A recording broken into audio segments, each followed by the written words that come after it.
Hi friends, എന്തൊക്കെയാ അസുഖമല്ല എല്ലാവർക്കും. നമ്മളിന്ന് ഒരു ഫോണിന്റെ റിവ്യൂ ആണ് ചെയ്യുന്നത്. വിവോന്റെ V21 അടിപൊളിയാട്ടോ. ഒരു സുന്ദരി കുഞ്ഞൻ ഫോണ്, ക്യൂട്ടാണ്. അത് മാത്രമല്ല ഒരുപാട് സ്പെസിഫിക്കേഷൻസ് ഉണ്ട്, ഒരുപാട് കാര്യങ്ങളുണ്ട്. കുറഞ്ഞ രീതിയിൽ നമുക്കിതൊന്ന് അൺബോക്സ് ചെയ്ത് അതിന്റെ കാര്യങ്ങളെല്ലാം ഒന്ന് നോക്കാം. ഓൾറെഡി ഞാനിത് അൺബോക്സ് ചെയ്തതാണ്, പക്ഷേ ഇതിന്റെ ഉള്ളിൽ എന്തൊക്കെയുള്ള കാര്യങ്ങൾ എന്തെല്ലാമാണ്, എന്തൊക്കെ ഇതിൻ്റെ കൂടി കിട്ടൂ, അതൊക്കെ അറിയാൻ വേണ്ടി നമുക്ക് ഒന്നുകൂടി അൺബോക്സ് ചെയ്യാം, ഒരു റീപോസ്റ്റ്മോർട്ടം നടത്താം. അതിനുശേഷം ഫോണിന്റെ കീ സ്പെസിഫിക്കേഷൻസ് ഒക്കെ ഒന്ന് നോക്കിയിട്ട് വേഗം അങ്ങ് പോവാം. എന്നാൽ നോക്കുക, നമ്മൾ ഇങ്ങനെ ഒരു വലിയ പേക്കിലാട്ടോ നമുക്കിത് കിട്ടിയത്. ഓൾറെഡി ഞാനിത് ഓപ്പൺ ചെയ്തത് കൊണ്ട് പറയാന്ന്, ഇങ്ങനെ ഒരു ബോക്സ് കണ്ടിരുന്നു. ഞാൻ വിചാരിച്ച് ഫോണിന്റെ കൂടെ ഒപ്പം വിവോ വേറെ എന്തെങ്കിലും ഗിഫ്റ്റ് ഒക്കെ തരുന്നുണ്ടാവും. എവിടെ നമ്മൾ ശശിയായി എന്നല്ലാണ്ട് ഇതൊന്ന് ഓപ്പൺ ചെയ്യാം. ഓപ്പൺ ചെയ്താൽ ഇതിന്റെ വാറണ്ടി പേപ്പറും കാര്യങ്ങളൊക്കെ ഉണ്ട്, അതങ്ങോട്ട് അടന്നോട്ടെ, അത് നമുക്ക് തൽക്കാലം വേണ്ട. പിന്നെ ഒരു അടിപൊളി ബോക്സിലാണ് നമ്മളെ ഫോണുള്ളത്. എന്താ ബോക്സ്, എന്തൊരു ഫിനിഷാ, നല്ല മൊഞ്ചത്തി ബോക്സ്. എനിക്ക് ഇഷ്ടപ്പെട്ടിക്ക് ബോക്സ്. ഞാൻ അവിടെ കൊണ്ടാക്കുന്നുണ്ട്. ഇതൊന്ന് പൊളിക്കട്ടെ. ഞാൻ ആദ്യം പറഞ്ഞു, ഇതിൻ്റെ മേലൊരു പ്ലാസ്റ്റിക് കവറൊക്കെ ഉണ്ടായിരുന്നു, അതൊക്കെ ഞാനങ്ങ് എടുത്തു തന്നെ. പിന്നെ ഇതിൻ്റെ ഉള്ളിലുള്ള എന്താണെന്ന് കാണിച്ചു തരാൻ വേണ്ടിയിട്ടാണ് ഒന്ന് അൺബോക്സ് ചെയ്യാൻ വിചാരിച്ച്. ഇത് അങ്ങോട്ട് പോട്ടെ, ഇത് നമുക്ക് വേണ്ടാലോ, നടന്നോട്ടെ. ഇനിയിപ്പോൾ ഇതിലാണ് ഫോണുള്ളത്, മേലെ തന്നെ ഫോണുണ്ട്. ആ ഫോൺ ആദ്യം അങ്ങ് എടുക്കുക, കവറങ്ങ് ഊരി കളിയുക. ഇതിൻ്റെ മേലൊരു സംഭവങ്ങളൊക്കെ ഉണ്ട്, എഴുതിക്കുക, QR കോഡൊക്കെ ഉണ്ട്, ഇതിൻ്റെ IMEI നമ്പർ ഉണ്ട്, അതൊക്കെ ഉണ്ട്. അതെല്ലാം അടന്നോട്ടെ. ഫോണ് അടക്കട്ടെ, നമ്മൾ ഇതിൻ്റെ ഉള്ളിലുള്ള കാര്യങ്ങൾ നോക്കുക. ഇതങ്ങോട്ട് വെക്കുക. ഒരു പേപ്പറിൽ വേറെ ഇവിടെ എന്തെല്ലോ നമ്പറുകളൊക്കെ ഉണ്ട്, IMEI നമ്പറൊക്കെയാണ്, അതും അടക്കട്ടെ. ഇനി എന്താ ഉള്ളത്? യൂസർ മാനുവലുണ്ട്. ഇതെങ്ങനെ എല്ലാവരും പിൻ ചെയ്ത് അതിൻ്റെ ഉള്ളിൽ എന്തെല്ലോ കുറേ കാർഡ് പോലെയാണെന്നുള്ളത്, എന്തൊക്കെയായിട്ട് അത് നമ്മൾ വായിച്ചു നോക്കാൻ നിൽക്കുന്നില്ല. നിങ്ങളാരെയും വാങ്ങുന്നുണ്ടായാലും ഒന്ന് വായിച്ചു നോക്ക്. ടെക്നിക്കൽ സ്പെസിഫിക്കേഷൻ എഴുതിയ ഒരു സംഭവം ഇവിടെ ഉണ്ട്.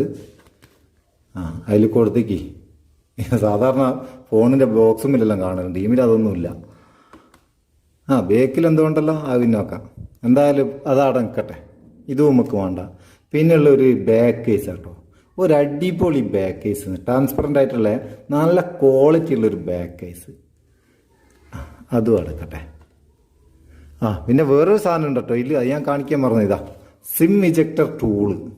നമുക്ക് സിമ്മ് പുറത്തെടുക്കാനുള്ള ആ സംഭവമില്ലേ, സിമ്മിങ് പുറത്തെടുക്കാനുള്ള ആ പിന്ന് സൂചി, എന്തായാലും പറയുക, എന്താ കേട്ടെ, വളഞ്ഞുവല്ലോ. ഇതെങ്ങനെയായത്?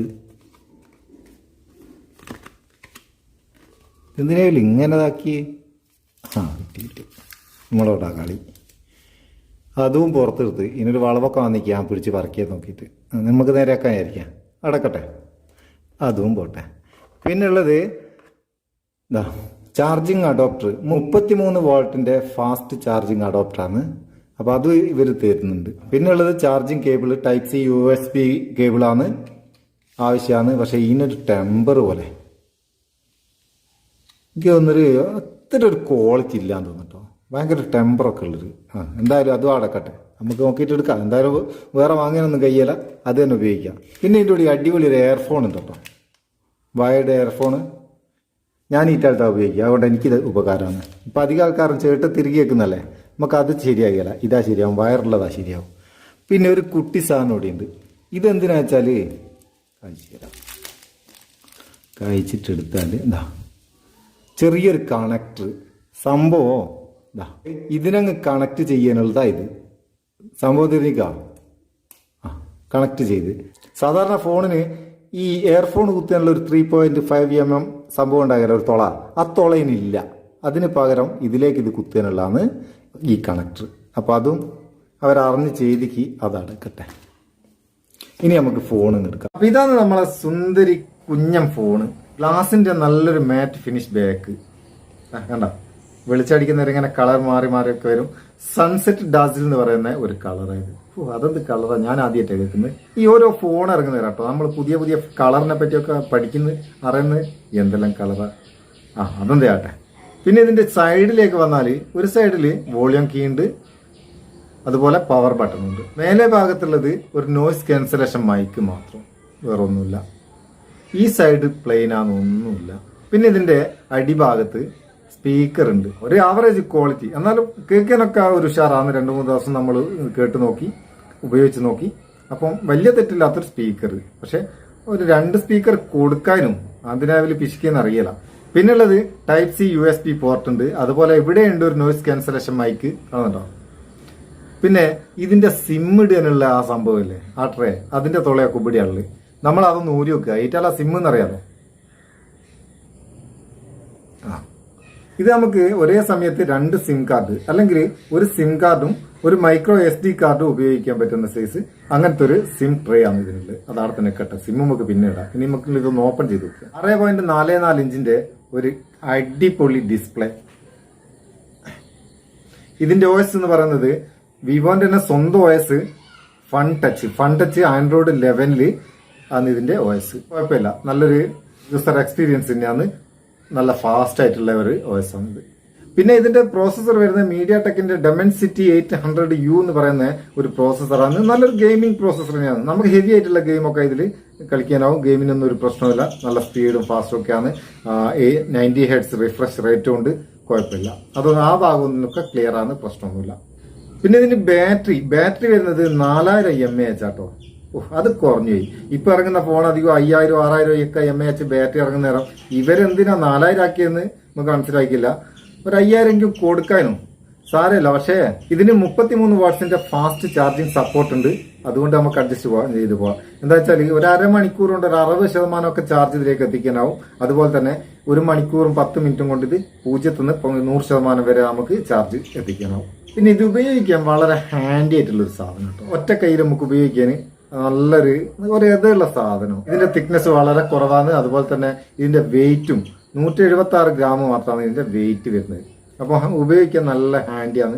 പിന്നെ ഇതിന്റെ ഫിംഗർ പ്രിന്റും ഫേസ് ലുക്കും ഒക്കെ കുഴപ്പമില്ലാത്ത സ്പീഡിൽ പെട്ടെന്ന് തന്നെ വർക്ക് ചെയ്യുന്നുണ്ട്. മോശമില്ലാത്ത സ്പീഡിൽ വർക്ക് ചെയ്യുന്നുണ്ട്. അതിനൊന്നും ഒരു കുഴപ്പമില്ല. പിന്നെ ഇതിന്റെ ഹൈലൈറ്റ് എന്ന് പറയുന്ന ഭാഗം ക്യാമറ ആട്ടോ. വാ, അതൊരു രക്ഷയില്ല. ഇതെന്തായാലും കിളികൾ ഭയങ്കര ഒച്ചപ്പാട്. എനിക്ക് ഭയങ്കര ഇഷ്ടമാണ് കിളികൾ ഒച്ച കഴിക്കും. ഓലാർന്ന് ഒച്ചപ്പാടുണ്ടായിക്കോട്ടെ അല്ലേ. ഇതിന്റെ സെൽഫി ക്യാമറ 44 MB ഒരു വാട്ടർ ഡ്രോപ്പ് നോച്ചായിട്ടാണ് കൊടുത്തത്. OIS സപ്പോർട്ടും ഉണ്ട്. വേൾഡിൽ ആദ്യമായിട്ട് ഒപ്റ്റിക്കൽ ഇമേജ് സ്റ്റെബിലൈസേഷനോട് കൂടിയിട്ട് 4K വീഡിയോ എടുക്കാൻ കഴിയുന്ന ഒരു സെൽഫി ക്യാമറ ഈ ഫോണിലാണ് ആദ്യമായിട്ട് വന്നിട്ട്. നമ്മളിപ്പോ വ്ളോഗൊക്കെ ചെയ്യുന്ന ഇത് മതി, ക്യാമറ ഒന്നും വേണ്ട. ഇതിൽ നമ്മൾ നടന്നുകൊണ്ട് ഓടിക്കൊണ്ടും ഒക്കെ വീഡിയോ എടുത്താലും കുഴപ്പമില്ലാത്തൊരു ക്വാളിറ്റിയിൽ, അതായത് അധികം ഷേക്കൊന്നും ഇല്ലാണ്ട് നമുക്ക് ഇത് എടുക്കാനാവും, വീഡിയോ എടുക്കാനാവും. അത് മാത്രമല്ല നമുക്കിപ്പോൾ നല്ല ഇരുട്ടിൽ വെച്ചാൽ ലൈറ്റൊക്കെ കംപ്ലീറ്റ് ഓഫ് ചെയ്തതിന് ശേഷം ഒരു സെൽഫി എടുത്താൽ നല്ല ക്വാളിറ്റിയിൽ നല്ല ക്ലിയർ ആയിട്ട് ഒരു സെൽഫി വീഡിയോ ആയാലും ഫോട്ടോ ആയാലും നമുക്ക് ഇതിന്റെ സെൽഫി ക്യാമറയിൽ കൂടെ എടുക്കാനാവും. 2 സ്പോട്ട് ലൈറ്റ് ഉണ്ട്. അതുപോലെ ഓട്ടോ ഫോക്കസ് മോഡ് ഉണ്ട്. ഇതൊക്കെ ഇതിലുണ്ട്. ക്യാമറ ഒരു രക്ഷയില്ല. പിന്നെ ഇതിന്റെ ബാക്ക് ക്യാമറ വരുന്നത് 3 ക്യാമറയാണ് വരുന്നത്. 64 MB ഒരു പ്രൈമറി ക്യാമറ, പിന്നെ 8 MB ഒരു അൾട്രാ വൈഡ്, അതുപോലെ 2 MB ഒരു മാക്രോ. തൽക്കാലം ഇത്രയൊക്കെ ആകട്ടെ. ബാക്കി നമുക്ക് ഇതിന്റെ ഓരോ ഫീച്ചറുകളും നമുക്ക് ഓരോ വീഡിയോ ആയിട്ട് ഇങ്ങനെ ചെയ്ത് ഓരോ ഫീച്ചറുകളും നമ്മളെ വ്യൂ ചാനലിൽ അപ്ലോഡ് ചെയ്യും. പിന്നെ ഇതിന്റെ ലാസ്റ്റ് പ്രൈസ് ഇതിന് 2 വേരിയന്റ് ആണ് വരുന്നത്. ഒന്ന് 8GB 128GB, രണ്ടാമത്തത് 8GB 256GB. നമ്മളെ കയ്യിലുള്ള 8GB 256GB ആണ്. ഇതിന് പ്രൈസ് വരുന്നത് 32,999. 33 തന്നെ, 10 റുപ്യക്ക് ഒരു ചായയും കുടിക്കാം. അതിപ്പോ നിങ്ങൾ ആമസോണിൽ നോക്കിയാലും ഫ്ലിപ്കാർട്ടിൽ നോക്കിയാലും ഓഫ്ലൈനിലും ഓൺലൈനിലും ഏത് സൈറ്റിൽ നോക്കി കഴിഞ്ഞാലും ഇത് അതേ പ്രൈസ് തന്നെയാണ് കാണുന്നത്. അതുകൊണ്ട് അതിന്റെ ലിങ്കിന്റെ ഒന്നും ആവശ്യം വരുന്നില്ല. ഇപ്പോൾ ബിഗ് ബില്യൺ സെയിലും അതുപോലത്തെ ഓഫറുകളൊക്കെ ഉള്ളതുകൊണ്ട് നിങ്ങൾ ആർക്കെങ്കിലും വാങ്ങുന്നുണ്ടെങ്കിൽ അങ്ങനെ ഓഫർ കിട്ടുമെന്ന്, ക്യാഷ് ബാക്ക് ഓഫർ നിൽക്കണ്ടല്ലോ. ഇത്രയൊക്കെയാണ് തൽക്കാലം ഇതിന്റെ ഫസ്റ്റ് ഇംപ്രഷൻ. നമ്മളിപ്പോൾ 2-3 ദിവസം ഉപയോഗിച്ചിട്ടുള്ളൂ. അതിനെക്കൊണ്ട് കൂടുതലായിട്ട് പറയാനാകില്ല. ബാക്കിയൊക്കെ നമുക്ക് ഇനി കുറച്ച് ഉപയോഗിച്ചതിന് ശേഷം പറയാം. വീഡിയോ ഇഷ്ടപ്പെട്ടിട്ട് ഒരു ലൈക്ക് കൊടുക്കാൻ മറക്കണ്ടേ. താഴെ ലൈക്ക് ബട്ടൺ ഒരു തട്ടങ്ങ് തട്ടിയേക്ക്, വെറുതെ പോവുകയല്ലേ. നമുക്കൊരു ബൂസ്റ്റ് ആയിക്കോട്ടെ. നമുക്ക് അടുത്ത വീഡിയോ നല്ല സെഗ്മെന്റ് കാണാം. നിങ്ങളെ സ്വന്തം Muthas Meppayur. Thank you so much.